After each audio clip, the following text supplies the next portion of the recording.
Welcome back to my channel. If you are new viewer please subscribe my channel for more videos. आज हम बात कर रहे हैं ऑर्डर 5 सिविल प्रोसीजर कोड की। तो ऑर्डर 5 जो सिविल प्रोसीजर कोड का है वो कहता है इशू एंड सर्विस ऑफ सम्मन। इट मीन्स सम्मनों का निकाला जाना और उसकी तामील कैसे की जाएगी। जो भी जिसके अगेंस्ट केस हुआ है उस पर सम्मन की सर्विस कैसे होगी, उसकी तामील कैसे होगी और वह इशू कैसे होगा। तो ये सारा प्रोसेस बताया गया ऑर्डर 5 में। मेरी आपको एक रिक्वेस्ट है या एडवाइस है कि जब भी आप मेरी वीडियो देखते हैं तो संग में बुक भी निकाल लें, जिससे कि आपको क्लियर हो जाएगा सारा कॉन्सेप्ट कि ऑर्डर 5 में क्या लिखा है। या कोई भी वीडियो में मैं आपको जो सिखाती हूँ तो आप उसकी जो बुक है उसको अपना निकाल के साथ साथ पढ़ेंगे तो आपको बहुत अच्छा लर्न हो जाएगा। तो फ्रेंड स्टार्ट करते हैं इसका रूल 1। रूल 1 कहता है सम्मन के बारे में बताता है कि when a suit has been duly instituted, a summon may be issued to the defendant to appear and answer the claim and file the written statement of his defense. It means कि जब बात सम्यक रूप से संस्थित किया जा चुका है, अच्छी तरह से पूरी तरीके से क्या है कोर्ट में केस दाखिल हो चुका है, तब उस प्रतिवादी पर जो डिफेंडेंट है जिसके अगेंस्ट केस हुआ है सम्मन की तामील की तारीख से 30 दिन के भीतर अपेयर होने, उपसंजात होने का होता है मीनिंग अपेयर होने कोर्ट में और दावे का उत्तर देने, अपना डिफेंस रखने के लिए और अपनी प्रतिरक्षा का लिखित कथन रिटन स्टेटमेंट दाखिल करके कि वह जो उसके खिलाफ केस हुआ है उसमें क्या कहना चाहता है। तो उसके लिए एक दाखिल होता है रिटन स्टेटमेंट, लिखित कथन कोर्ट में दाखिल करके यदि कोई हो फाइल करने के लिए सम्मन निकाला जा सकेगा। तो इस तरीके से सारा जो है वह सम्मन निकाल सकता है कि डिफेंडेंट जो है अपना पक्ष रखे, अपना रिटन स्टेटमेंट कोर्ट में दे कि वह क्या कहना चाहता है इस केस में। तो इसके लिए सम्मन कोर्ट निकाल सकती है। परंतु जब प्रतिवादी बात पत्र के उपस्थित किए जाने पर ही उपसंजात हो जाए, यानी कि जैसे ही कोई कोर्ट में केस दाखिल हुआ, प्लेन कोर्ट में दाखिल किया गया, तो क्या है उसी टाइम क्या है जो डिफेंडेंट है कोर्ट में अपियर हो जाए, उपसंजात हो जाए, तो वादी का दावा स्वीकार कर ले, तब कोई सम्मन नहीं निकाला जाएगा। और जो इसने उसके अगेंस्ट केस किया है उसको एक्सेप्ट कर ले, स्वीकार कर ले, तो किसी तरह का कोई सम्मन नहीं निकाला जाएगा। इसमें एक परंतु और है, प्रोवाइडेड फर्दर दैट, यह और कि जहां प्रतिवादी 30 दिन की उक्त अवधि के भीतर लिखित कथन फाइल करने में असफल रहता है, जो टाइम पीरियड है रिटन स्टेटमेंट डिफेंडेंट की तरफ से अपना जवाब दाखिल करने का वो है 30 दिन का। अगर वह उसमें असफल रहता है, उस टाइम पीरियड में जो है जिसमें वह कोर्ट में केस जो अपना डिफेंस है वो रख सकता है, उसमें असफल रहता है, तो उस केस में क्या है वहां उसे ऐसे किसी अन्य दिन को फाइल करने के लिए अनुरोध किया जा सकेगा जो न्यायालय उसके द्वारा उनके कारणों को लेखबद्ध करके या विनिर्दिष्ट किया जाए, किंतु जो सम्मन की तामील की तारीख से 90 दिन के बाद का नहीं होगा। इसमें क्लियर लिखा हुआ है कि 30 दिन तक क्या है डिफेंडेंट जो है वह अपना रिटन स्टेटमेंट कोर्ट में किसी वजह से दाखिल नहीं कर पाया, तो वह कोर्ट को बता सकता है कि वह इस कारण से, इस कोर्ट से क्या है कोर्ट में दाखिल नहीं कर पाया, अपना रिटन स्टेटमेंट, अपना डिफेंस नहीं रख पाया, तो वह क्या है कोर्ट क्या है उस टाइम पीरियड को बढ़ा देगी थोड़ा, और लेकिन वह कितना बढ़ाएगी, वह 90 दिन से ज्यादा का नहीं बढ़ा सकती कोर्ट। सम्मन का जो रिटन स्टेटमेंट दाखिल करने का टाइम पीरियड है वो 30 दिन है, और किसी कारण से अगर नहीं कर पाता है तो 90 दिन, इससे ज्यादा नहीं। सेकंड है इसका सब रूल 2 कहता है कि वह प्रतिवादी जिसके नाम उपनियम 1 के अधीन सम्मन निकाला गया है, जो मैंने आपको ये रूल बताया, इसके अंतर्गत क्या है एक सम्मन निकाला जा चुका है का या तो स्वयं या अपने प्लीडर द्वारा जो सम्यक रूप से अनुदिष्ट किया जाए और बाद में उपस्थित सभी प्रश्नों का उत्तर देने के लिए समर्थ हो। ऐसे प्लीडर द्वारा जिसके साथ ऐसा कोई व्यक्ति है जो ऐसे सभी प्रश्नों का उत्तर देने के लिए समर्थ है, यानी कि वह जो अगर कोर्ट ने जो सम्मन निकाल दिया है तो वह स्वयं कोर्ट में डिफेंडेंट जो है कोर्ट में अपियर होगा, यानी कि उपस्थित होगा, या वह अपने किसी एडवोकेट प्लीडर के थ्रू क्या है कोर्ट में उपस्थित होगा, जो उसके आंसरों जो क्वेश्चन है ये लॉ के क्वेश्चन है उसका आंसर दे सके, या जो केस से रिलेटेड क्वेश्चन आंसर है उसका क्या है आंसर दे सके। या वह ऐसे प्लीडर के द्वारा ऐसा व्यक्ति आ सकता है जो उस केस में जो पर्सन है उनका उत्तर दे सके, तो वह प्लीडर के द्वारा वह व्यक्ति भी आ सकता है। नेक्स्ट आते हैं सब रूल 3 कहता है कि हर ऐसे संबंध न्यायाधीश या उसके अधिकारी द्वारा जो नियुक्त करे हस्ताक्षरित होगा और न्यायालय की मुद्रा मोहर लगी होगी। यानी कि ये संबंध जो कोर्ट के द्वारा निकाला जाएगा उसमें जो न्यायाधीश है, सिटिंग जज है, जो उस समय उस केस को देख रहा है, उसके सिग्नेचर होंगे, या उसने जो कोई अधिकारी अपॉइंट किया हुआ है ऑफिसर है तो उसके साइन होंगे, और साथ में साथ क्या है कोर्ट की मोहर स्टाम्प लगा होगा। नेक्स्ट बात करते हैं रूल 2। रूल 2 ऑर्डर 5 का कहता है कि संबंधों में पावरद बात प्रति की प्रति यानी कि copy of plaint annexed to संबंध, यानी जब भी कोर्ट में से कोई संबंध लिया जाता है उसमें जो प्लेन दाखिल किया गया है, जिसने केस किया है, जो प्लेंटिफ है उसका ने जो बात पत्र दाखिल किया है उस बात पत्र को उस संबंध के साथ अटैच करके उसकी एक कॉपी अटैच करके, जिससे कि डिफेंडेंट को पता चल सके कि उस पर किस तरीके का केस हुआ है और वह अपने डिफेंस के लिए तैयार हो सके, तो एक कॉपी क्या है संबंध के साथ लगाई जाती है। ये कहता है रूल 2 ऑर्डर 5 का। रूल 3 क्या कहता है? रूल 3 कहता है न्यायालय प्रतिवादी वादी को स्वयं उपसंजात होने का आदेश दे सकेगा। इट मीन कोर्ट में ऑर्डर डिफेंडेंट और plaintiff to appear in person. It mean कि जहां न्यायालय के पास प्रतिवादी को स्वयं उपसंजात होने यानी कि वह खुद अपीयर हो कोर्ट में अपेक्षित करने के लिए कारण हो, कोर्ट को लगता है कि उसका अपीयर होना जरूरी है प्रतिवादी का, वहां संबंध द्वारा यह आदेश किया जाएगा कि संबंध में जो तारीख लिखी हुई है वह न्यायालय में स्वयं यानी खुद क्या है कोर्ट में अपीयर हो। साथ में साथ उस संबंध में ये भी लिखा जाएगा। सब रूल 2 कहता है कि जहां न्यायालय के पास वादी की उसी दिन सभी उपसंजाति अपेक्षित करने के लिए कारण हो, तो वादी पर भी ये रूल अप्लाई हो सकता है कि कोर्ट कहे कि जिस दिन हमने डेट दी है आप उस दिन जो प्लेंटिफ जिसने केस दाखिल किया है वह भी कोर्ट में खुद अपीयर होगा, स्वयं अपीयर होगा, तो उस केस में उसको भी ऑर्डर कर सकती है। ये कहता है रूल 3 ऑर्डर 5। रूल 4 क्या कहता है? रूल 4 कहता है कि किसी भी पक्षकार को स्वयं उपसंजात होने के लिए, स्वयं अपीयर होने के लिए तब तक आदेश नहीं किया जाएगा जब तक कि वह किन्हीं निश्चित सीमाओं के भीतर निवासी ना हो। It mean no party to be order to appear in person unless residence within certain limits. जो कोर्ट की जुरिडिक्शन है उसके अंदर अगर वह रहता है व्यक्ति तो उसको कोर्ट ऑर्डर कर सकती है। अदरवाइज जब तक कि जो बाहर है रहता है थोड़ा दूर रहता है तो उस केस में सर्कमस्टांसेस देखे जाएंगे। किसी भी पक्षकार को स्वयं अपीयर होने के लिए, उपसंजात होने के लिए केवल तभी आदेश किया जाएगा जब वह न्यायालय के मामूली आरंभिक अधिकारता की सीमा, स्थानीय सीमाओं के भीतर निवास करता है, यानी कि जो कोर्ट का जुरिडिक्शन है उसके अंदर कहीं निवास करता है, या ऐसी सीमाओं के बाहर किंतु ऐसे स्थान में निवास करता है जो न्याय सदन से 50 मील से कम, और जहां उस स्थान के जहां वह निवास करता है उस स्थान के न्यायालय स्थित है बीच जो है पंच सटांग दूरी तक रेल या स्टीमर संचालन या अन्य स्थापित लोक परिवहन है वहां 200 मील से कम दूर है। यानी 200 मील तक की दूरी तक क्या है कोर्ट ऑर्डर कर सकती है अगर कहीं जो आने जाने की सुविधा वहां पे है तो। नेक्स्ट आते हैं रूल 5। रूल 5 कहता है कि संबंध या तो विवादों के स्थिरीकरण के लिए या अंतिम निपटारे के लिए होगा।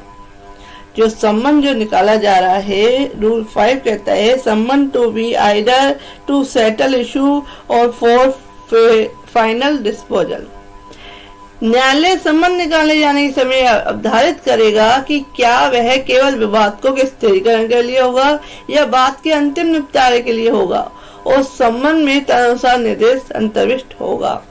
यानी कि कोर्ट यह भी मेंशन करेगा कि जो संबंध निकाला जा रहा है वह जो इशू जो उस केस में क्या एस्टेब्लिश करने हैं, तो उस विवाद को के स्थिरीकरण के लिए निकाला जा रहा है या विवाद के अंतिम निपटारे के लिए, तो ये भी मेंशन करना होगा कोर्ट को। परंतु लघुवाद न्यायालय द्वारा सुने जाने वाले हर वाद में संबंध वाद के अंतिम निपटारे के लिए ही होगा।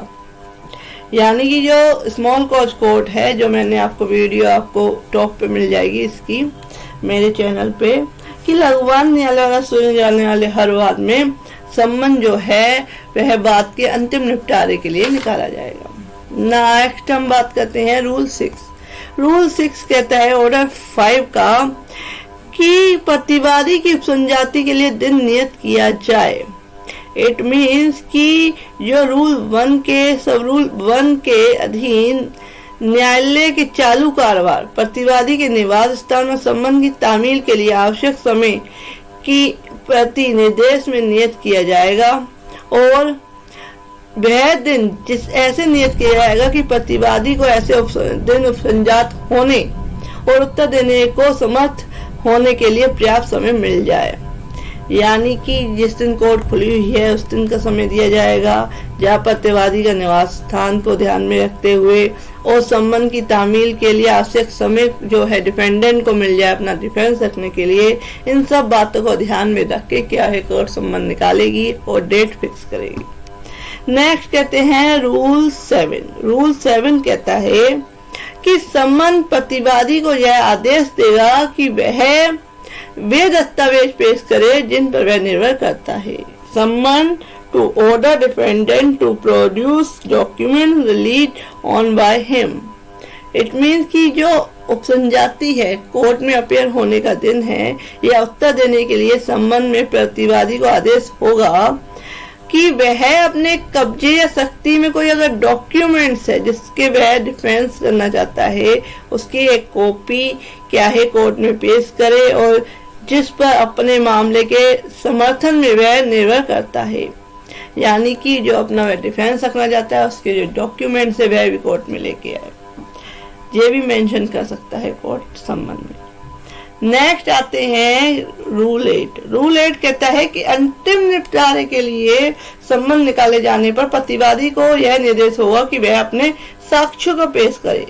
अगर ये है कि जो अंतिम निपटारा फाइनल डिस्पोजल है उस केस का, तो उस केस में कोर्ट ऑर्डर करेगी कि प्रतिवादियों के वह अपने जो साक्षी हैं, एविडेंस जो हैं, जो विटनेस जो हैं वो पेश करे। जहां संबंध बात के अंतिम निपटारे के लिए है वहां उसमें प्रतिवादी को यह निर्देश भी होगा कि जिन साक्षियों के साक्ष्य पर अपने मामले के समर्थन पर वह निर्भर करने का आशय है उन सबको उसी दिन पेश करे जो उसकी उपसंजाति का दिन है, जिस दिन उसने कोर्ट में अपियर होना है। साथ में साथ अपने विटनेसेज भी लेके आए। अगर जो संबंध निकाला गया है कोर्ट के द्वारा वह अगर वाद के अंतिम निपटारे के लिए फाइनल डिस्पोजल के लिए है तो उस केस में कोर्ट कह सकती है कि आप जो डिफेंस रखना चाहते हैं और जो अपने समर्थन में अपने विटनेस पेश करना चाहते हैं तो आप पेश करें। नेक्स्ट हम बात करते हैं रूल 9। रूल 9 है तामील, सर्विस कैसे की जाएगी। संबंध और सर्विस। न्यायालय द्वारा संबंध का परिधान, डिलीवरी ऑफ संबंध बाय कोर्ट, कोर्ट के द्वारा क्या है संबंध भेजा जाता है। जहां प्रतिवादी उस न्यायालय के अधिकारता के भीतर निवास करता है, यानी कि इसका रेजिडेंस क्या है उस न्यायालय के जुरिडिक्शन के अंदर आता है जिसमें बात संसद किया जाना है, या उस अधिकारता के भीतर निवास करने वाला ऐसा उसका अभिकर्ता है, कोई एजेंट है उस डिफेंडेंट का, जो संबंध की तामील का प्रतिग्रहण करने के लिए सशक्त है, जिसको डिफेंडेंट ने अपना जो संबंध है उसको एक्सेप्ट करने के लिए रखा हुआ है।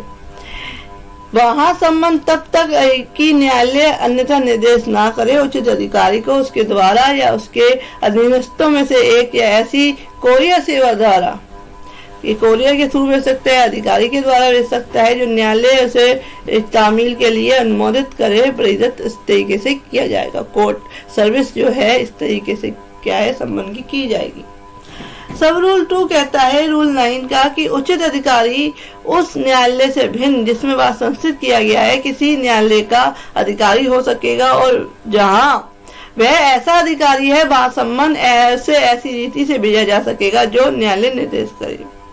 तो ये बताया गया है सब रूल 2 में। सब रूल 3 कहता है कि सम्मन की तामील प्रतिवादी या तामील का प्रतिग्रहण करने के लिए सशक्त किए गए उसके किसी एजेंट के द्वारा अभिकर्ता को संबोधित सीधी रजिस्ट्री डाक द्वारा या स्पीड पोस्ट द्वारा या ऐसी कोरियर सेवा द्वारा जो उच्च न्यायालय के जो नियम बने हुए हैं या नियम 1 में निर्दिष्ट न्यायालय द्वारा अनुमोदित है या उच्च न्यायालय द्वारा बनाए गए नियमों या उपनिषद दस्तावेजों जैसे फैक्स, संदेश, इलेक्ट्रॉनिक डाक सेवा भी है कि पारेषण के किसी अन्य साधन द्वारा उसकी एक कॉपी प्रदान की जाएगी। यानी कि जो कोर्ट के द्वारा सम्मन भेजा जा रहा है, चाहे स्पीड पोस्ट से या किसी भी तरीके से भेजा जा रहा है या इलेक्ट्रॉनिक या कोरियर के द्वारा भेजा जा रहा है, फैक्स के द्वारा भेजा जा रहा है, तो उसकी एक कॉपी भी प्रोवाइड की जाएगी। परंतु यह है कि इस नियम के अधीन सम्मन की तामील वादी के खर्चे पर की जाएगी, लेकिन जो खर्चा किया जाएगा वो प्लेंटिफ के द्वारा, वादी के द्वारा किया जाएगा, जो सम्मन की सर्विस का जो खर्चा है। सब रूल 4 कहता है रूल 9 का सब रूल 4 कहता है कि सब रूल 1 में किसी बात के होते हुए भी जहां कोई प्रतिवादी उस न्यायालय के अधिकारिता के बाहर निवास करता है जिसमें वह संस्थित किया गया है, और न्यायालय यह निर्देश देता है कि उस प्रतिवादी को सम्मनों की तामील ऐसे माध्यम से की जाए जैसा उपनियम 3 में निर्दिष्ट है, रसीदी रजिस्ट्री डाक से भिन्न, वहां नियम 21 के उपबंध लागू नहीं होंगे। यानी कि अगर फैक्स के द्वारा, कोरियर के द्वारा जहां दूर रहता है डिफेंडेंट, तो उस केस में जो है वो उसके द्वारा किया जाएगा कि जो सर्विस की जाएगी वह अगर फैक्स वगैरह के द्वारा की जा रही है तो उसमें जो नियम रूल 21 है वो अप्लाई नहीं होगा, उसके प्रोविजन अप्लाई नहीं होंगे। नेक्स्ट बात करते हैं रूल 5। सब रूल 5 कहता है रूल 9 का कि जब कोई अभिस्वीकृति या अन्य पावती जिस पर प्रतिवादी या उसके अभिकर्ता द्वारा हस्ताक्षर होना तात्पर्य है न्यायालय द्वारा प्राप्त की जाती है, यानी कि जो किसी डिफेंडेंट के द्वारा जो है या उसके एजेंट के द्वारा कोई जो सम्मन है उसको प्राप्त कर लिया जाता है तो उसके सिग्नेचर होंगे, न्यायालय द्वारा प्राप्त की जाती है। डाक वस्तु जिसमें सम्मन अंतर्विष्ट है न्यायालय द्वारा वापस किए जाते हैं या जो डिफेंडेंट है उसे एक्सेप्ट नहीं करता है, वापस आ जाते हैं कोर्ट को, जिस पर डाक कर्मचारी या कोरियर सेवा द्वारा प्राधिकृत किसी व्यक्ति द्वारा किया गया। यह आज से भी प्रश्नांकित तात्पर्य है कि प्रतिवादी या उसके अभिकर्ता ने जब सम्मन उसे भेजे जाए या सर्विस की गई उसकी, तो वह उस डाक वस्तु का परिधान लेने से इनकार कर दिया। तो जो कोरियर सेवा वाला है वो भी लिख सकता है कि जो डिफेंडेंट है उसने सम्मन लेने से मना कर दिया, या कर सकता है कि जो है वहां पे कोई उपस्थित नहीं था, जो भी परिस्थिति होगी वो उसको लिख देगा, मेंशन कर देगा, कोर्ट को वापस कर देगा सम्मन, या वह इनकार कर देता है डिफेंडेंट। जिसमें सम्मन अंतर्विष्ट थे और उपनियम A3 में निर्दिष्ट किसी अन्य साधन से लेने से इनकार करता है, जो कोरियर यानी जो मैंने आपको बताया उसके थ्रू लेने से इनकार करता है, तो सम्मन निकालने वाला न्यायालय यह घोषणा करेगा कि सम्मन सम्यक रूप से प्रतिवादी पर तामील किया दिए गए हैं। तो इनकार करता है इस तरीके से तो सम्मन की सर्विस कंप्लीट मानी जाएगी। नेक्स्ट लेकिन जो परंतु है कि जहां सम्मन उचित रूप से पता लिखकर उस पर पूर्व संदाय करके और सीधी रजिस्ट्री डाक द्वारा सम्यक रूप से भेजा गया था, वहां इस उपनियम में निर्दिष्ट घोषणा इस तथ्य के होते हुए भी की जाएगी कि अभिस्वीकृति खो जाने या इधर उधर हो जाने या किसी अन्य कारण से सम्मन निकालने की तारीख से 30 दिन के भीतर न्यायालय द्वारा प्राप्त नहीं हुई है। यानी कि इधर उधर हो जा रहा है या जो सम्मन निकालने की तारीख से 30 दिन के भीतर न्यायालय द्वारा प्राप्त नहीं होता है तो भी सम्मन की सर्विस ये नहीं है कि पूरी मानी जाएगी, उस केस में कुछ और होगा। नेक्स्ट आते हैं सब रूल 6 कहता है कि यथा स्थिति उच्च न्यायालय या जिला न्यायाधीश उपनियम 1 के प्रयोजन के लिए कोरियर अभिकरण का एक पैनल तैयार करेगा। तो एक पैनल तैयार करेगा कोरियर का। नेक्स्ट आते हैं रूल 9A। रूल 9A कहता है कि तामील के लिए वादी को सम्मन का दिया जाना, यानी कि summons give to the plaintiff for service, यानी कि जो सम्मन की तामील करनी है वो जो जिसने केस किया है उसको ही वो सम्मन दिया जाए सर्विस के लिए। न्यायालय नियम 9 के अधीन सम्मन की तामील के अतिरिक्त वादी के आवेदन पर प्रतिवादी के उपसंजात होने के लिए सम्मन जारी करने के लिए ऐसे वादी को जो प्रतिवादी पर ऐसे सम्मनों की तामील करने के लिए अनुरोध कर सकेगा और ऐसे किसी मामले में ऐसे प्रतिवादी को तामील के लिए सम्मन का प्रदान करेगा। यानी कि प्लेंटिफ कहता है कि मैं ही सम्मन की सर्विस कर दूंगा, तो कोर्ट उसको ही सम्मन देके उसकी सर्विस करा सकती है। न्यायालय के न्यायाधीश या ऐसे अधिकारी द्वारा जो वह इस नियम नियुक्त करे हस्ताक्षरित और न्यायालय की मुद्दा से मुद्रांकित ऐसे सम्मनों की तामील ऐसे वादी द्वारा या उसकी ओर से उसकी एक कॉपी व्यक्तिगत रूप से प्रतिवादी को देकर या निवेदन करने पर की जाएगी और पर तामील की ऐसी पद्धति से की जाएगी जो नियम 9 के उपनियम 3 में उल्लिखित है। यानी कि डायरेक्ट उसकी एक कॉपी क्या है डिफेंडेंट को पकड़ा के जो वादी है प्लेंटिफ है वो उसकी सम्मन की सर्विस कर सकता है, लेकिन उसमें हस्ताक्षर चाहिए होंगे कि उसने एक्सेप्ट कर लिया है। नेक्स्ट आते हैं सब रूल 3 रूल 9A का। नियम 16 और नियम 18 के उपबंध ऐसे नियम के अधीन व्यक्तिगत रूप से तामील किए गए सम्मनों पर उसी प्रकार लागू होंगे मानो तामील करने वाला व्यक्ति एक तामील करने वाला अधिकारी था। जो रूल्स हैं कि अगर वादी ने सम्मन की सर्विस करी है तो ये नहीं माना जाएगा वादी ने करी है, ऐसा माना जाएगा कि उस अधिकारी ने करी है। तो जो रूल 8 है, रूल 16 एंड 18 है, उसके उपबंध जो है वो लागू होंगे। नेक्स्ट आते हैं सब रूल 4 ऑर्डर 9A। सब रूल 4 कहता है कि यदि ऐसे सम्मनों को उसके निवेदित किए जाने पर प्राप्त करने से इनकार किया जाता है या तामील किया गया व्यक्ति तामील की अभिस्वीकृति पर हस्ताक्षर करने से इनकार करता है या किसी कारणवश ऐसा संबंध व्यक्तिगत रूप से तामील नहीं किया जा सकता है, तो न्यायालय पक्षकार के आवेदन पर और न्यायालय द्वारा प्रतिवादी को तामील किए जाने वाली रीति से तामील किए जाने के लिए सम्मनों को पुनः जारी करेगा।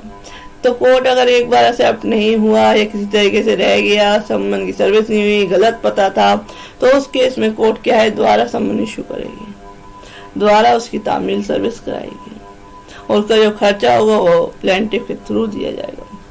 नेक्स्ट आते हैं रूल 10। रूल 10 कहता है ऑर्डर 5 का कि तामील का ढंग क्या होगा, मोड ऑफ सर्विस क्या होगा। तो सम्मन की तामील उसकी ऐसी प्रति ऐसी कॉपी के परिधान या निमादान द्वारा की जाएगी और न्यायाधीश या उसके अधिकारा द्वारा या वह इस नियमन नियुक्त करे हस्ताक्षरित हो जिस पर न्यायालय की मुद्रा लगी हो।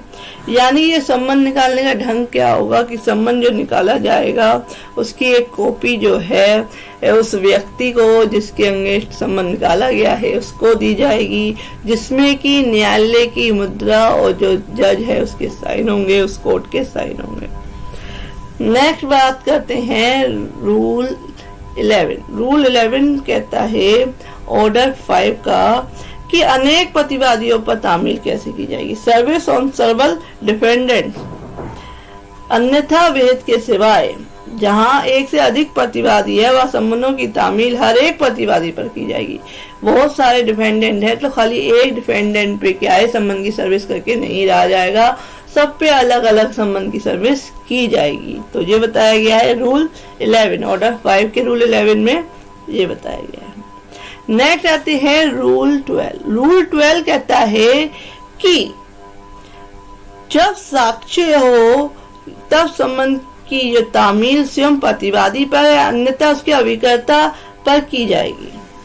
Service to be on defendant in person when practicable और ऑन हिज एजेंट।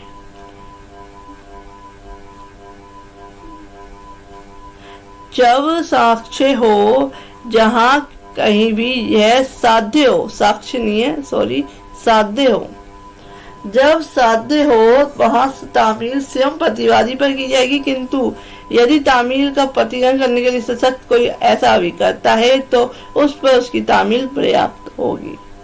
यानी कि अगर जो संबंध की सर्विस है अगर प्रतिवादी पे वैसे तो की जाएगी, अगर प्रतिवादी नहीं है, डिपेंडेंट नहीं है, उसने कोई एजेंट रखा हुआ तो उस पर संबंध की सर्विस होगी। ये कहता है रूल 12। तो साक्ष्य नहीं था, वो साध्य था। नेक्स्ट आते हैं रूल 13। रूल 13 कहता है कि उस अभिकर्ता पर तामील जिसके द्वारा प्रतिवादी कारोबार करता है। Service on agent by whom defendant carries on business, carries on business, it means कि किसी कारोबार या बिजनेस से संबंधित क्या है, कोई काम करता है उसका व्यक्ति या एजेंट किसी ऐसे बाद में जो उसके ऐसे व्यक्ति के विरुद्ध है जो उस न्यायालय के अधिकार तक स्थानीय सीमाओं के भीतर निवास नहीं करता है, जिसके संबंध निकाला गया है, किसी भी ऐसे प्रबंधक या अभिकर्ता पर तामील ठीक तामील समझी जाएगी जो तामील जो सर्विस है तामील के समय ऐसी सीमाओं के भीतर ऐसे व्यक्ति के लिए स्वयं ऐसा कारोबार या काम करता है। यानी कि जो व्यक्ति कोई बिजनेस चला रहा है उस डिफेंडेंट का, तो उस पर भी संबंध की सर्विस की जा सकती है। नेक्स्ट आते हैं पोस्ट के मास्टर के बारे में। इस नियम के प्रयोजन के लिए यह समझा जाएगा कि वह स्वामी या भाड़े पर लेने वाले व्यक्ति का अभिकर्ता है। तो अगर वह कोई पोस्ट चलाता है, शिप चलाता है, तो उस पे उस जो पोस्ट चलाने वाला व्यक्ति है उस पे संबंध की सर्विस की जाएगी। नेक्स्ट आते हैं जो रूल 14। रूल 14 ऑर्डर 5 का कहता है कि स्थावर संपत्ति के वादों में भार साधक अभिकर्ता पर तामील, यानी कि जहां स्थावर संपत्ति की बाबत अनुतोष या उसकी प्रति किए गए दोषों के लिए प्रतिकर अभिप्राप्त करने के बाद में तामील स्वयं प्रतिवादी पर नहीं की जा सकती, या प्रतिवादी पर उस तामील का प्रतिग्रहण करने के लिए सशक्त कोई अभिकर्ता नहीं है, वहां तामील प्रतिवादी किसी अभिकर्ता पर की जाएगी जो संपत्ति का भार साधक है। यानी कि स्थावर संपत्ति से रिलेटेड केस है, मूवेबल प्रॉपर्टी से रिलेटेड केस है, और कोई एजेंट डिफेंडेंट के द्वारा नहीं है, और एजेंट जो डिफेंडेंट है वो भी नहीं रहता है, तो जो उस संपत्ति को संभाले हुए है तो उस पर संबंध की सर्विस की जा सकती है। ये कहता है रूल 14।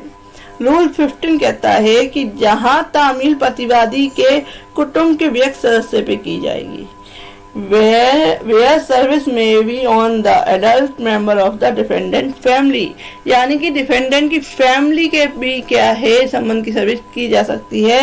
ये बताता है रूल 15 ऑर्डर 5 का कि जहां किसी बात में प्रतिवादी अपने निवास स्थान में उस समय अनुपस्थित है जहां उस पर संबंध की तामील उसके निवास स्थान पर की जानी है और युक्त समय के भीतर उसके निवास स्थान पर पाए जाने की संभावना नहीं है, और संबंध की तामील का उसकी ओर से प्रतिग्रहण करने के लिए सशक्त उसका कोई अभिकर्ता एजेंट जो है नहीं है, वहां तामील प्रतिवादी के कुटुंब के कोई वयस्क, कोई बच्चे पे नहीं की जाएगी, उसके वयस्क जो है जो 18 से ऊपर का व्यक्ति है या कोई स्त्री है या पुरुष है पर की जाएगी जो उसके साथ निवास करता है, उस डिफेंडेंट की फैमिली में से कोई मेंबर ना है, लेकिन इसके अंदर नौकर नहीं आता।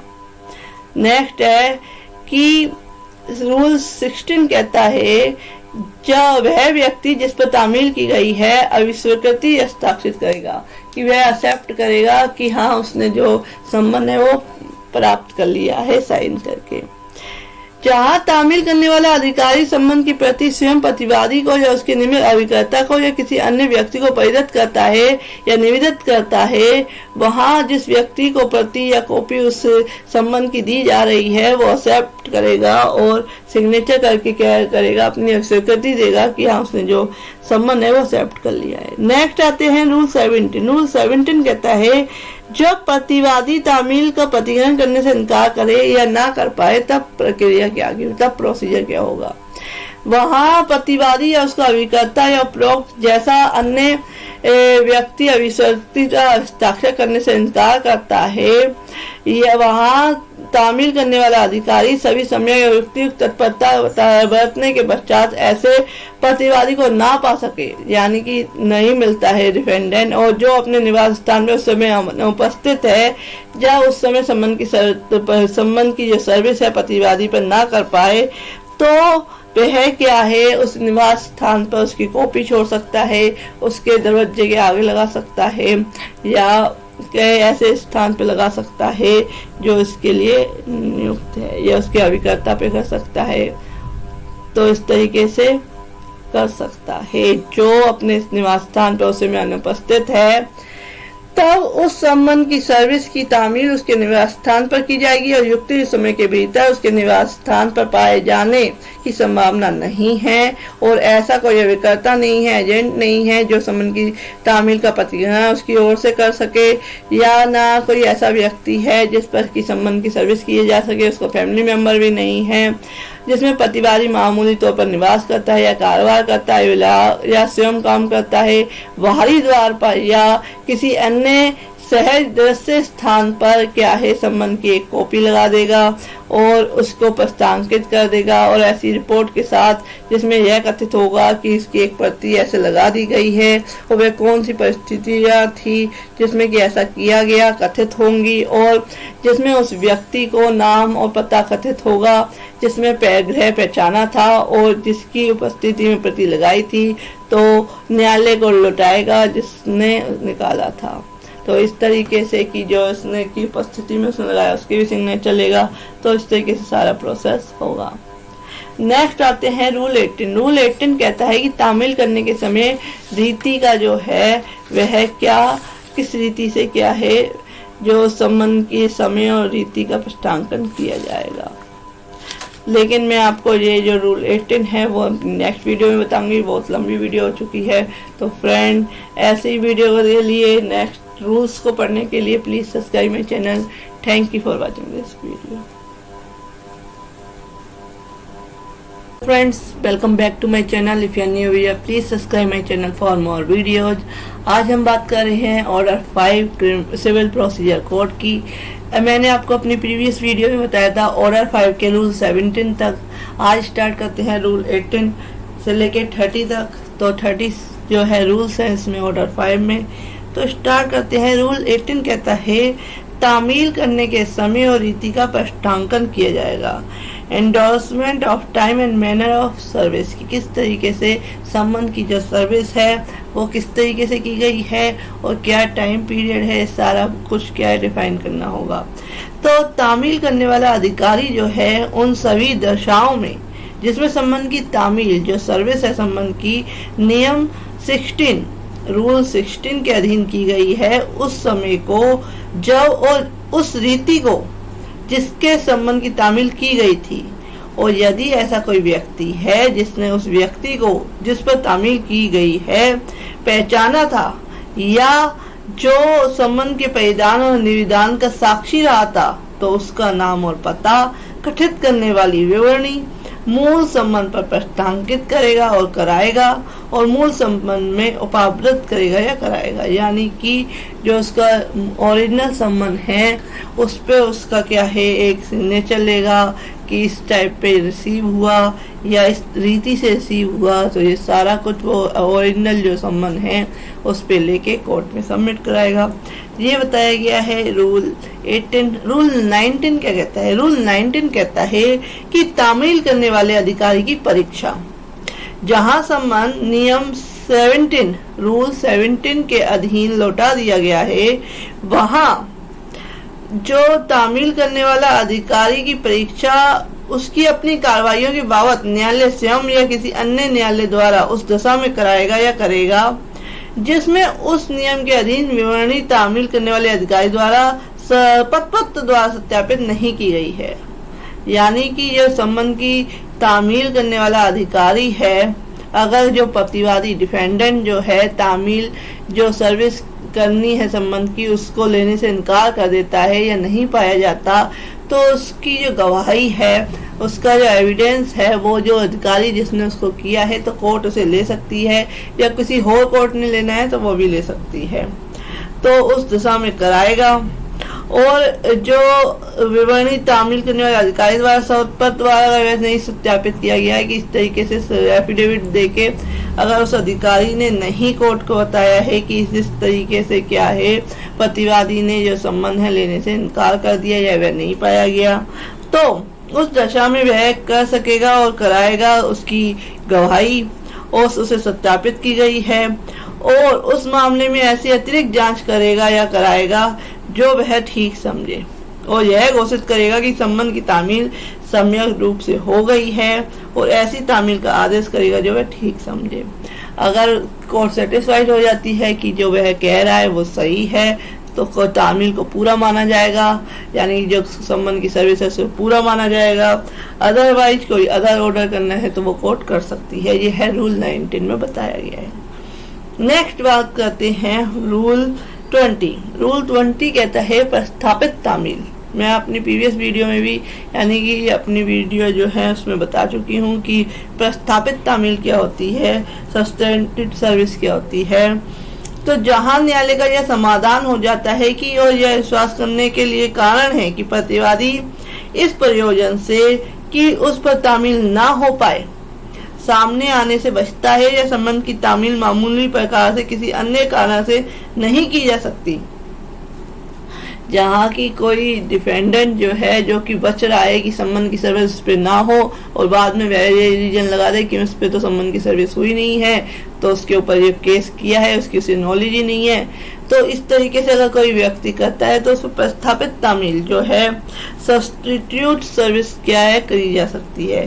कैसे की जा सकती है? तो न्यायालय ऑर्डर कर सकता है कि संबंध की तामील की एक प्रति उसके न्याय सदन में, यानी कि जो कोर्ट है उसके बाहर लगा दी जाए किसी सदस्य स्थान पर लगाकर, या जो ऐसा कोई गृह हो जहाँ वह व्यक्ति निवास करता है, प्रतिवादी निवास करता है, बिजनेस करता है, कारोबार करता है या कोई नौकरी करता है, तो उसके स्थान पर लगाकर क्या है उस संबंध की सर्विस क्या है कराई जा सकती है।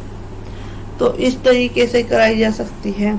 ये बताया गया है रूल 20 में प्रस्थापित तामील सब्स्टिट्यूटेड सर्विस के बारे में। Where the court is satisfied that there is reason to believe that the defendant is keeping out of the way for the purpose of avoiding service, or that for any other reason the summons cannot be served in the ordinary way, the court shall order the summons to be served by affecting and a copy thereof in some conspicuous place of the courthouse, and also upon some conspicuous part of the house and in which the defendant is known to have last residence and carrying on business and personally work for gain, or in such other manner as the court thinks fit। तो ये बताया गया है rule 20।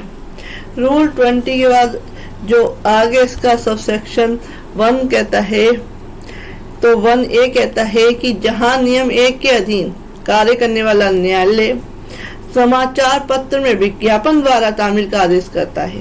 Court क्या कहता है कि इस तरीके से भी तामील हो गई, उसके बाद भी क्या है वे व्यक्ति जो डिफेंडेंट है वो उपस्थित नहीं हुआ, उस केस में वो नेक्स्ट स्टेप लेता है कोर्ट की वह समाचार पत्र पर विज्ञापन के द्वारा क्या है उसे संबंध की सर्विस करे।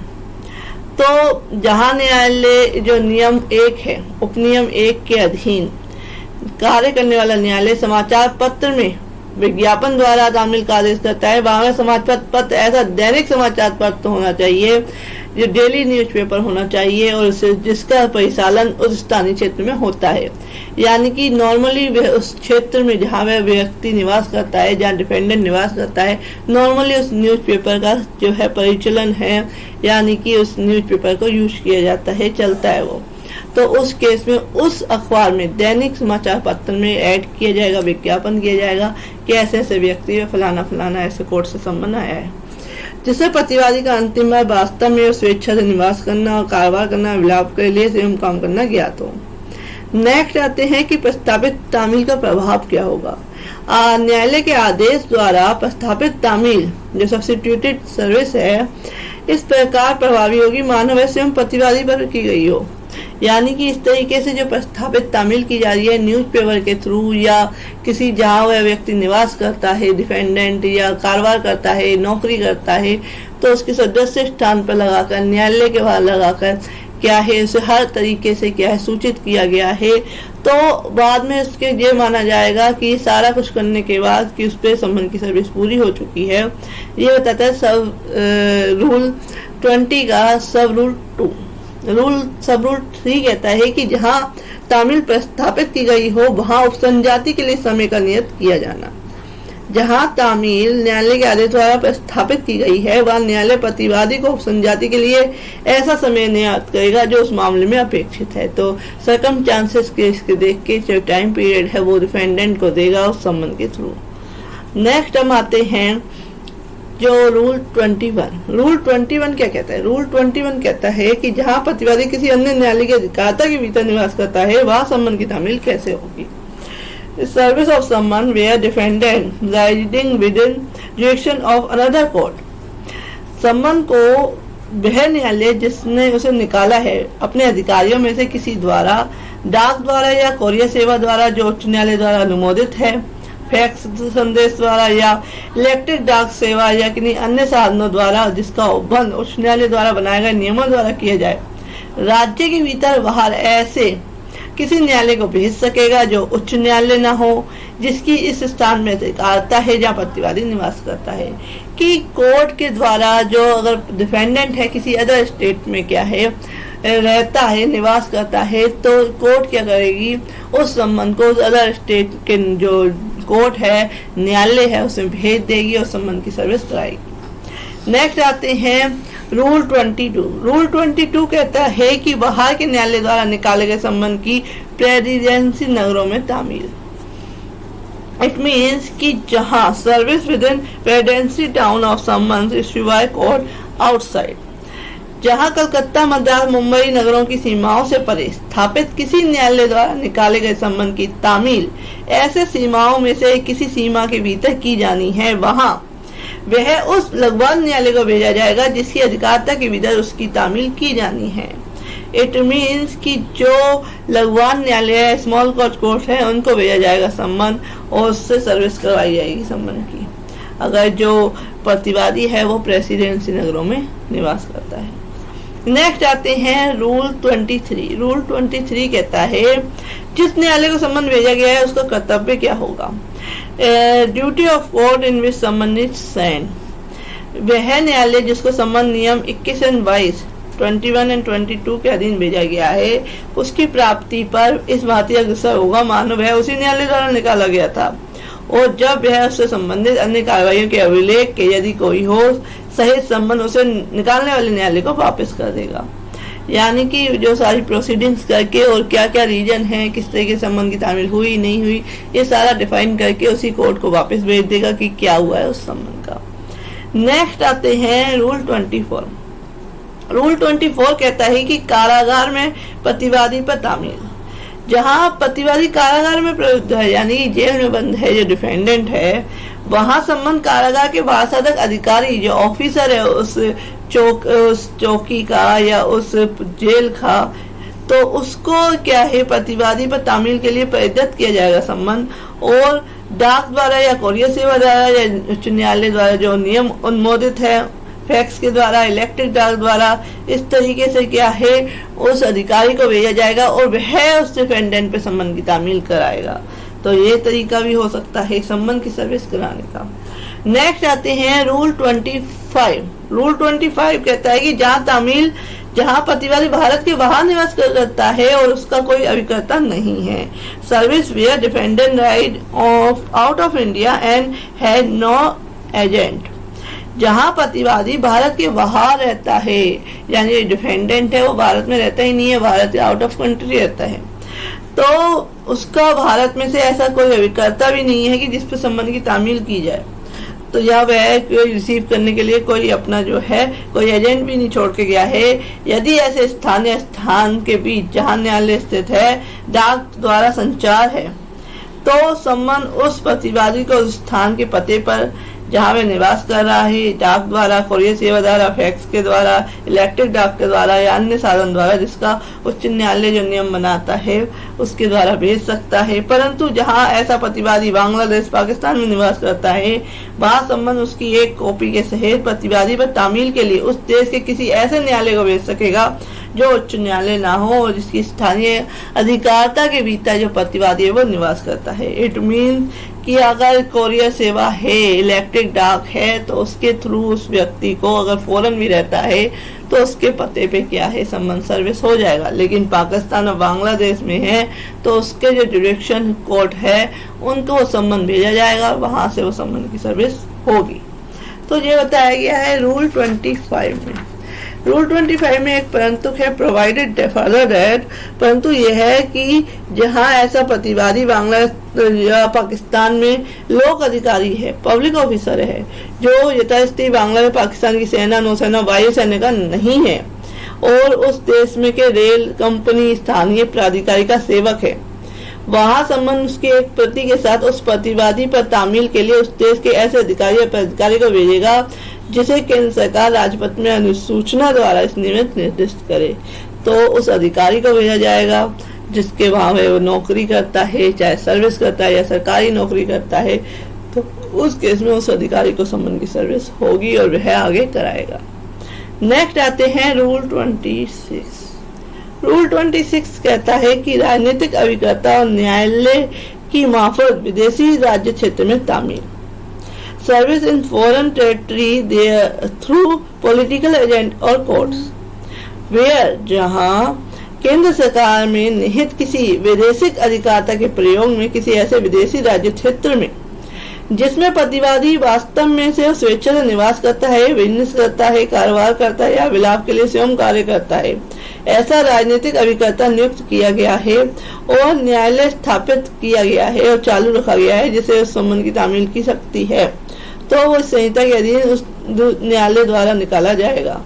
यानी कि अगर केंद्र सरकार ने कहीं फॉरेन कंट्रीज में क्या है या कोई विदेशी राज्य क्षेत्र में क्या है अपने कुछ न्यायालय जो हैं जो भारत के जो संबंध वगैरह की सर्विसेज को एक्सेप्ट करते हैं या बाहर से कोई संबंध आते हैं, इस तरीके से कोई नियुक्त किया हुआ है न्यायालय या उस तरीके का उस क्षेत्र में, तो उसको संबंध की सर्विस की जाएगी और वह क्या आगे कराएगा उस डिफेंडेंट पे। नेक्स्ट है, केंद्र सरकार ने किसी ऐसे न्यायालय के बारे में जो किसी ऐसे राज्य में स्थित है और पूर्वोक्त जैसे किसी अधिकारिता के प्रयोग से स्थापित नहीं किया या चालू नहीं रखा गया है, राजपत्र में अधिसूचना द्वारा घोषणा की गई है कि न्यायालय द्वारा इस संहिता के अधीन निकाले गए संबंध की ऐसे न्यायालय द्वारा तामील विधिमान्य तामील समझी जाएगी। यानी कि कोई न्यायालय नहीं है केंद्र सरकार के द्वारा या वो नहीं है, कोई स्थापित नहीं किया गया है, तो फिर जैसे भी जो संबंध की सर्विस है वो की जाएगी जो पहले जो विधि बताई गई है, कोरियर के द्वारा, पते के द्वारा या अदर जहाँ वह काम करता है उसके अधिकारी को देके। वहां संबंध ऐसे राजनीतिक अभिकर्ता को न्यायालय को प्रतिवादी पर तामील किए जाने के प्रयोजन के लिए डाक द्वारा अन्यथा या केंद्र सरकार द्वारा इस प्रकार निर्देश किया जाए तो उस सरकार के विदेशी मामलों में संबंधित मंत्रालय के मार्फत या ऐसी अन्य रीति से जो केंद्र सरकार द्वारा निर्दिष्ट किया जाए भेज सकेगा। और यदि राजनीतिक अभिकर्ता न्यायालय संबंध को ऐसे राजनीतिक अभिकर्ता द्वारा या उस न्यायालय के न्यायाधीश या अन्य पदाधिकारी द्वारा दिए गए तात्पर्य आशय के स्पष्टांकन के सहित लौटा देता है और संबंध की तामील प्रतिवादी पर इसमें से पूर्व रीति से की जा चुकी है तो ऐसा स्पष्टांकन तामील का साक्ष्य माना जाएगा। तो यानी कि अगर संबंध सर्विस हो जाती है और वो लिख के देता रहता है वो कोर्ट या जो विदेशी जो एजेंट है वो लिख के दे देता है कि हाँ संबंध की सर्विस हो चुकी है, नहीं हो चुकी है वो भी लिख के देता है, तो ये एज ए प्रूफ कोर्ट में यूज होगा। नेक्स्ट आते हैं रूल 26A। रूल 26A कहता है कि विदेशों के अधिकारियों को संबंध का भेजा जाना, summons to be sent in officer of foreign country. जहाँ केंद्र सरकार ने राज्य पत्र में अधिसूचना द्वारा किसी विदेशी राज्य क्षेत्र के बारे में यह घोषणा की है कि वह उस विदेशी राज्य क्षेत्र में वास्तव में या स्वेच्छा से निवास करने वाले, बिजनेस करने वाले या विलाप के लिए स्वयं कार्य करने वाले प्रतिवादियों पर तामील किए जाने वाले संबंध विदेशी राज्य क्षेत्र की सरकार के किसी अधिकारी को जो केंद्र सरकार द्वारा निर्दिष्ट भेजा जा सकेगा। जहां सम्मन ऐसे अधिकारी को भारत के विदेशी मामलों से संबंधित मंत्रालय के मार्फत या अन्य रीति से केंद्र सरकार द्वारा निर्दिष्ट किया जाए भेजे जा सकेंगे। और यदि ऐसा अधिकारी किसी ऐसे संबंध को उसके द्वारा तात्पर्य पट्टांकन सहित लौटा देता है और संबंध की तामील प्रतिवादी में की जा चुकी है तो ऐसा पट्टांकन तामील का साक्ष्य होगा, एविडेंस होगा। नेक्स्ट आते हैं रूल 27। रूल 27 कहता है कि सिविल अधिकारी द्वारा या रेल कंपनी या स्थानीय प्राधिकारी के सेवक पर तामील कैसे की जाएगी। Service on civil officer, civil public officer और सर्वेंट ऑफ रेलवे कंपनी और लोकल अथॉरिटी। जहां प्रतिवादी लोक अधिकारी है जो सेना, भारतीय सेना, नौसेना, वायुसेना का नहीं है और रेल कंपनी स्थानीय प्राधिकारी का सेवक है, वहां यदि न्यायालय को यह प्रतीत होता है कि संबंध की तामील अत्यंत सुविधापूर्वक की जा सकती है तो वह उसे उसकी रीति से और इसकी एक कॉपी जो है प्रतिवादी द्वारा रख ली जानी चाहिए और कार्यालय के प्रधान को जिसमें प्रतिवादी नियोजित है प्रतिवादी व तामील के लिए भेज सकेगा। जो वहाँ का ऑफिसर है, जो प्रधान है उस कार्यालय का, उसको भेज सकेगा, वो संबंध की सर्विस कराएगा उस डिपेंडेंट पे। नेक्स्ट आते हैं रूल 28। रूल 28 कहता है सैनिक, नौसैनिक और वायु सैनिकों पर तामील कैसे की जाएगी। सर्विस ऑन सोल्जर और एयरमैन एंड सोल्जर्स। जहां प्रतिवादी सैनिक, नौसैनिक और वायु सैनिक है वहां न्यायालय संबंध को उसकी एक कॉपी के साथ जो प्रतिवादी रख ले उसके कमांड ऑफिसर को तामील के लिए निर्देश देगा। नेक्स्ट आते हैं रूल 29। रूल 29 कहता है कि उस व्यक्ति का कर्तव्य जिसको संबंध तामील के लिए प्रेरित किया जाए या भेजा जाए। Duty of person to whom संबंध डिलीवर और सेंट फॉर ऑफ सर्विस। जहाँ जो संबंध कोर्ट के द्वारा जिस ऑफिसर को या अधिकारी को भेजा जाता है उसकी क्या ड्यूटीज है। जहाँ संबंध तामील के किसी व्यक्ति को रूल 24, रूल 27 और रूल 28 के अधीन प्रेरित किया जाता है, भेजा जाता है, वहाँ ऐसा व्यक्ति की जिम्मेदारी होगी इसकी तामील यदि संभव हो करने के लिए और उसके हस्ताक्षर करके प्रतिवादी का लिखित अभिस्वीकृति के साथ लौटाने के लिए आप्रद होगा कि उस डिपेंडेंट साइन ले, उसकी क्या नॉलेज ले, एक्नॉलेजमेंट की इसको जो ज्ञात हो गया कि इसके लिए संबंध आया है और ऐसी हस्ताक्षर तामील के साक्ष्य समझे जाएंगे। सब सेक्शन 2 कहता है रूल 29 का कि जहां किसी कारण से तामील असंभव हो वहां संबंध ऐसे कारण और तामील करने के लिए कार्रवाई के पूर्व कथन के साथ न्यायालय को लौटा दिया जाएगा और ऐसा कथन तामील ना होने का साक्ष्य समझा जाएगा। यानी किसी रीजन से तामील नहीं हो पाई है तो उसका रीजन लिखना होगा और कोर्ट को लौटा दिया जाएगा और कोर्ट उसको भी एविडेंस मानेगा कि संबंध की सर्विस इस तरीके से नहीं हो पाई है। नेक्स्ट आते हैं रूल 30। रूल 30 कहता है कि संबंध के बदले पत्र का प्रस्तावित किया जाना। सब्स्टिट्यूशन ऑफ लेटर फॉर संबंध। इसमें इसके पूर्व अंतर्विष्ट किसी बात के होते हुए भी जहां न्यायालय की राय है कि प्रतिवादी ऐसी पंक्ति का व्यक्ति है, ऐसी उच्च पंक्ति का व्यक्ति है, एक ऐसा ऑफिसर है जिसकी एक रेपुटेशन है, पब्लिकली रेपुटेशन है, तो उसे संबंध की जगह एक लेटर भेजा जाएगा जिससे कि उसकी इमेज खराब ना हो, जो उसे इस बात का हकदार बनाती है कि उसके प्रति ऐसा सम्मान पूर्वक बर्ताव किया जाए, वो ऐसा पंक्ति का व्यक्ति है, वहां वह संबंध के बदले ऐसा पत्र प्रस्थापित कर सकेगा जो न्यायाधीश द्वारा या ऐसे अधिकारी द्वारा जो इस निमित्त नियुक्त किया जाए हस्ताक्षरित होगा।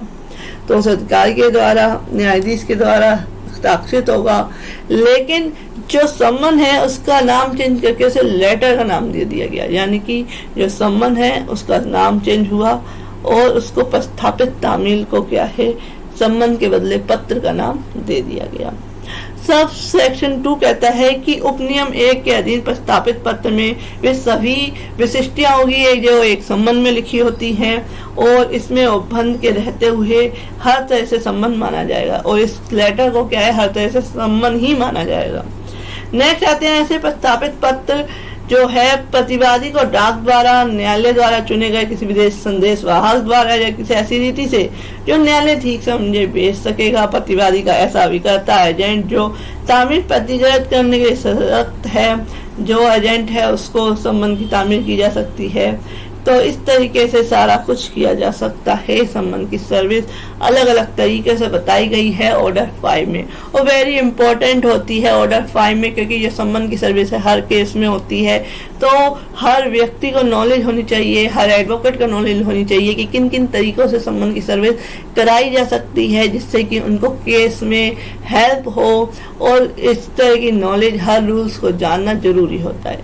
तो फ्रेंड, नेक्स्ट वीडियो में बताऊंगी ऑर्डर 6 जो कि रिलेटेड है प्लीडिंग्स जनरली के बारे में, यानी कि प्लीडिंग्स बहुत महत्वपूर्ण भूमिका निभाती है, उसी से प्लेंट तैयार होता है और प्लेंटिफ जो है प्लेंट के द्वारा ही कोई केस दाखिल कर सकता है। तो फ्रेंड, नेक्स्ट वीडियो में वो बताऊंगी। If you like my video please like share and subscribe my channel. Thank you for watching.